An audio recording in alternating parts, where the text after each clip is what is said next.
नमस्कार, स्वागत है आप सभी का अपने YouTube channel Avinash sir GS वाला में। दोस्तों, जैसा कि आप लोगों को पता है कि मैं लगातार आप लोगों को एसएससी जीडी के लिए स्पेशल जीएस का क्लास लेकर आ रहा हूं। लगातार आप लोगों को पढ़ा रहा हूं, लगातार आप लोगों को जीएस के महत्वपूर्ण प्रश्नों का खजाना दे रहा हूं। तो दोस्तों, आज हम लोग उसी कार्यक्रम को आगे बढ़ाते हुए कुछ और महत्वपूर्ण प्रश्नों के बारे में चर्चा करने वाले हैं। तो आइए दोस्तों, बिना देर के हुए हम लोग वीडियो की शुरुआत करते हैं। दोस्तों, सबसे पहला क्वेश्चन है कि न्यायमूर्ति राजेंद्र सच्चर समिति का गठन कब और किस उद्देश्य से किया गया था? न्यायमूर्ति राजेंद्र सच्चर। दोस्तों, मैंने आपको अपने पिछले वीडियो में राजेंद्र सच्चर समिति के बारे में बताया था। दोस्तों, वहां पर डेट मिस्टेक हो गया है, 2013 हो गया है, जो कि गलत है। दोस्तों, 2005 होगा और 2005 में यूपीए की सरकार थी अर्थात दोस्तों डॉक्टर मनमोहन सिंह प्रधानमंत्री थे। तो डॉक्टर मनमोहन सिंह ने दिल्ली उच्च न्यायालय के सेवानिवृत्त न्यायाधीश न्यायमूर्ति राजेंद्र सच्चर की अध्यक्षता में कमेटी का गठन किया था। और कमेटी का उद्देश्य क्या था दोस्तों? मुस्लिम समुदाय की सामाजिक और आर्थिक स्थितियों की जांच करना। दोस्तों, न्यायमूर्ति राजेंद्र सच्चर समिति का गठन 2005 में किया गया था। इसका उद्देश्य क्या था? मुस्लिम समुदाय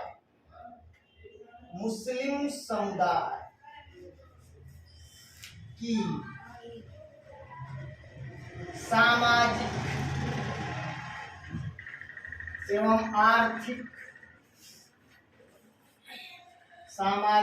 आर्थिक स्थितियों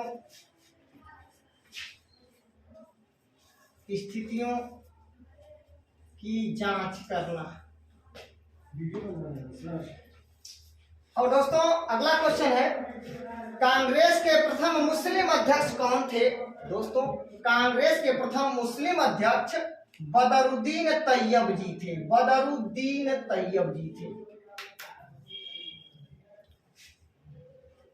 थे।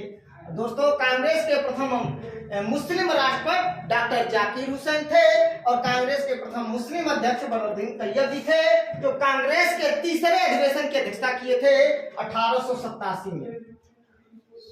और कहां पर? मद्रास अधिवेशन की अध्यक्षता किए थे, ध्यान रखिएगा। अगला क्वेश्चन है, कांग्रेस के प्रथम यूरोपियन अध्यक्ष कौन थे? यूरोपियन अर्थात अंग्रेज अध्यक्ष कौन थे? तो दोस्तों, जॉर्ज यूल। और कब किए थे दोस्तों? याद रखिएगा, 1888 में इलाहाबाद अर्थात वर्तमान प्रयागराज, इलाहाबाद अर्थात दोस्तों वर्तमान प्रयागराज। तो ध्यान रखिएगा, कांग्रेस के प्रथम यूरोपियन अध्यक्ष या कांग्रेस के प्रथम अंग्रेज अध्यक्ष कौन था? तो दोस्तों, जॉर्ज यूल था, 1888 में इलाहाबाद प्रयागराज। अगला क्वेश्चन, कांग्रेस का पहला अधिवेशन कहां हुआ था? तो दोस्तों, बंबई में हुआ था, ध्यान रखिएगा। कब हुआ था? 1885 में हुआ था। और कौन अध्यक्ष था? WC बनर्जी। कांग्रेस के पहले अधिवेशन के अध्यक्ष कौन थे? तो WC बनर्जी थे। पहला अधिवेशन 1885 में हुआ था और कहां हुआ था? बंबई में हुआ था। अर्थात दोस्तों, कांग्रेस की स्थापना कब हुआ था? 28 दिसंबर 1885 को हुआ था। बंबई में कहां हुआ था? गोकुलदास तेजपाल संस्कृत महाविद्यालय में। बंबई में गोकुलदास तेजपाल संस्कृत महाविद्यालय में कांग्रेस का पहला अधिवेशन हुआ था। कांग्रेस का पूर्व नाम क्या था दोस्तों? भारतीय राष्ट्रीय संघ। दोस्तों, भारतीय राष्ट्रीय संघ INA, इंडियन नेशनल एसोसिएशन। और कब किया गया था? 1884 में किया गया था दोस्तों।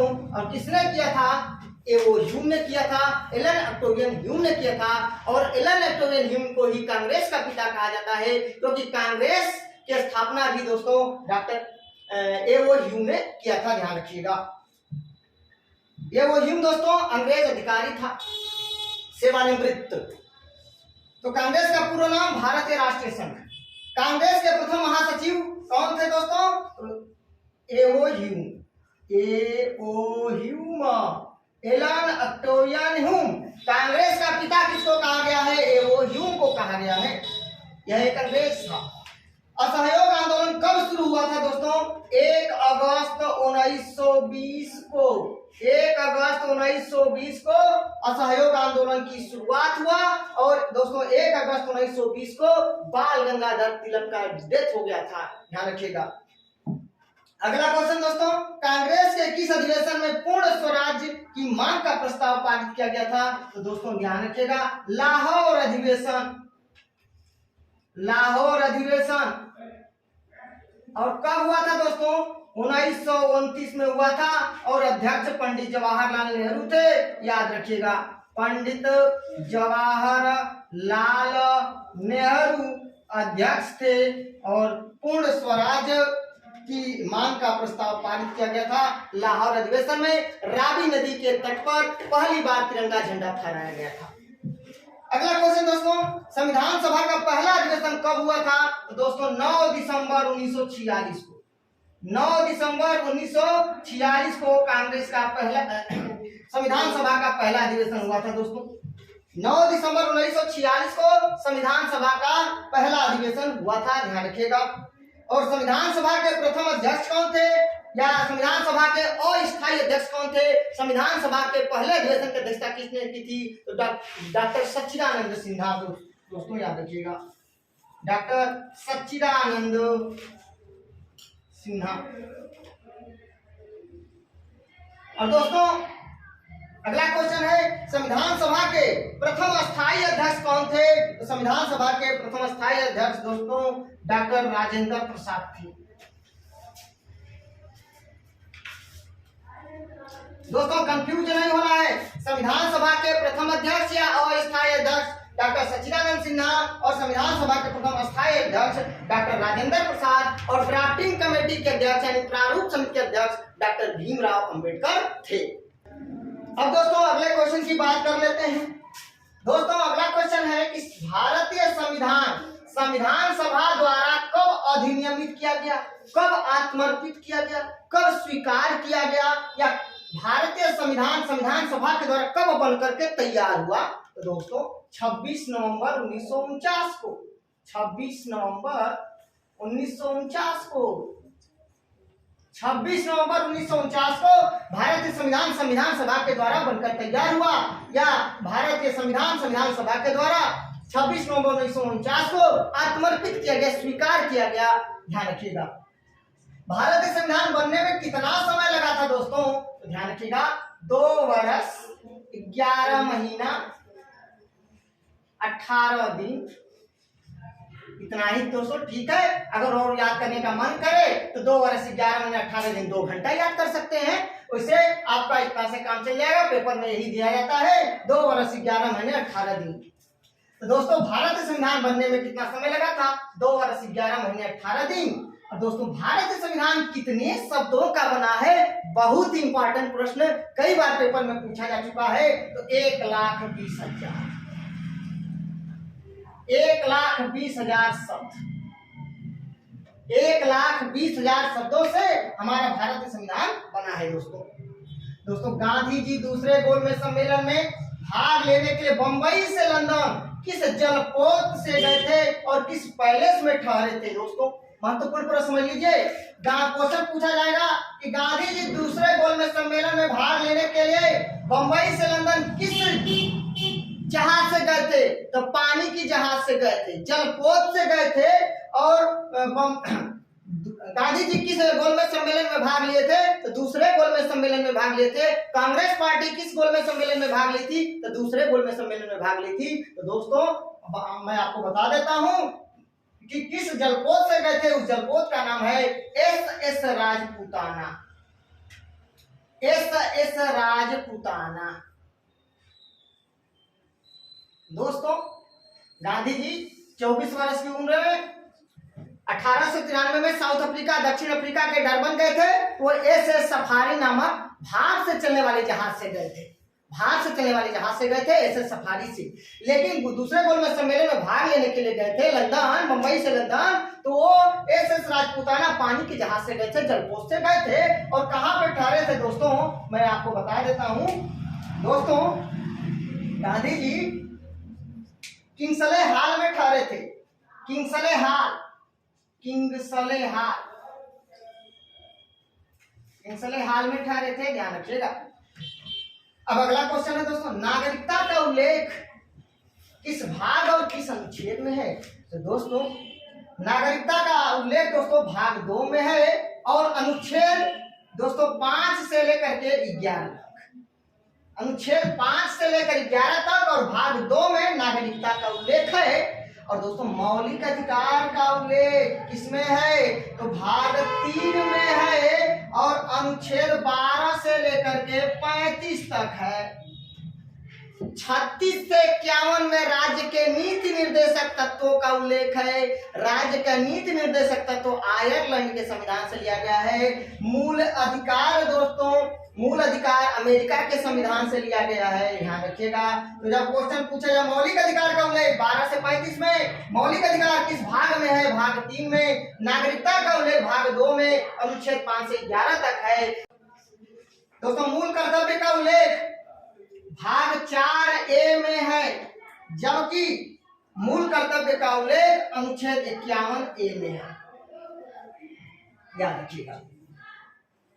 51A भाग 4 है और अनुच्छेद 51A। दोस्तों typhoid, tetanus, TB, pneumonia, diphtheria, काली खांसी जो है ये दोस्तों बैक्टीरिया के कारण होता है, बैक्टीरिया के कारण होता है, बैक्टीरिया के कारण अर्थात जीवाणु जिसको कहते हैं। Typhoid, tetanus, TB, pneumonia, diphtheria, काली खांसी दोस्तों बैक्टीरिया के कारण, जीवाणु का कारण होता है। पेनिसिलिन की खोज दोस्तों अलेक्जेंडर फ्लेमिंग ने किया था, अलेक्जेंडर फ्लेमिंग ने किया था। अब दोस्तों अगले क्वेश्चन की बात कर लेते हैं।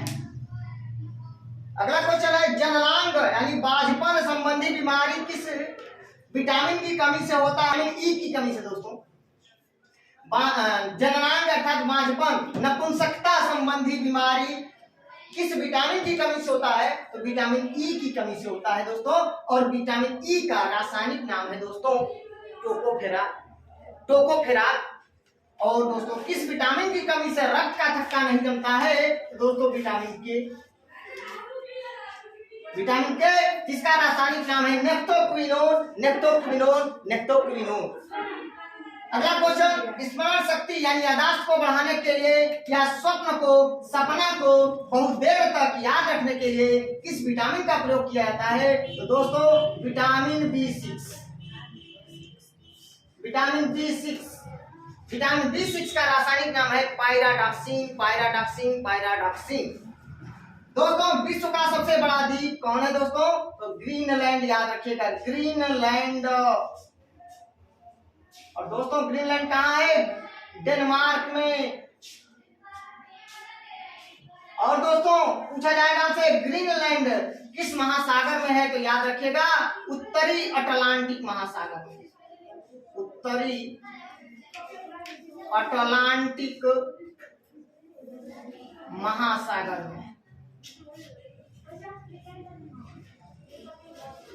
अगला क्वेश्चन, अच्छा दोस्तों एक बात और बता दें, देखिए क्वेश्चन अगर आपसे पूछ दे विश्व का दूसरा सबसे बड़ा द्वीप कौन है? तो दोस्तों न्यू गिनी।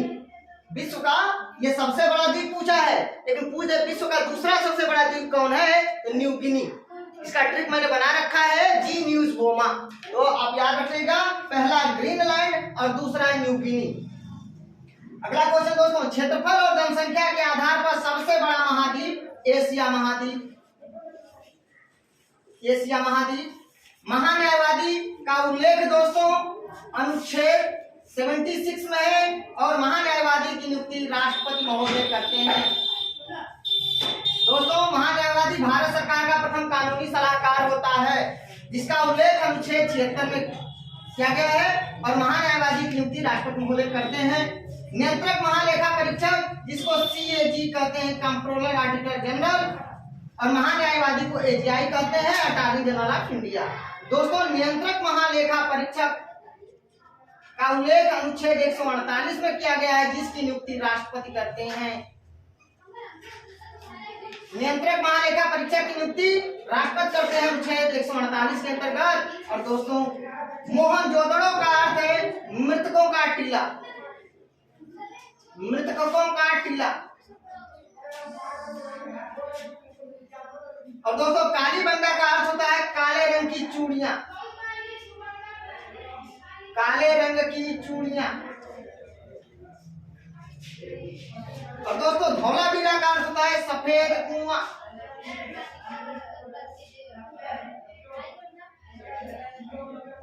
सफेद कुआं। दोस्तों मोहनजोदड़ो सिंधु नदी के तट पर अवस्थित है, द्वीप है मौसी। और दोस्तों कालीबंगा जो है घग्गर नदी के तट पर है, इसका ट्रिक है काला घर, घर से घग्गर और काली से कालीबंगा। और कालीबंगा दोस्तों राजस्थान में है। जुता हुआ खेत का साक्षर कालीबंगा से मिला है। दोस्तों धौलावीरा गुजरात में है, याद रखिएगा। और धौलावीरा का अर्थ होता है सफेद कुआं, कालीबंगा का अर्थ होता है काले रंग की चूड़ियां, मोहनजोदड़ो का अर्थ है मृतकों का टीला। दोस्तों राज्यसभा का पदेन सभापति उपराष्ट्रपति होता है, राज्यसभा का पदेन सभापति उपराष्ट्रपति होता है। भारत में लोकसभा के कुल निर्वाचित सदस्य दोस्तों 543, याद रखिएगा। भारत में लोकसभा के कुल सीटों की संख्या है 543।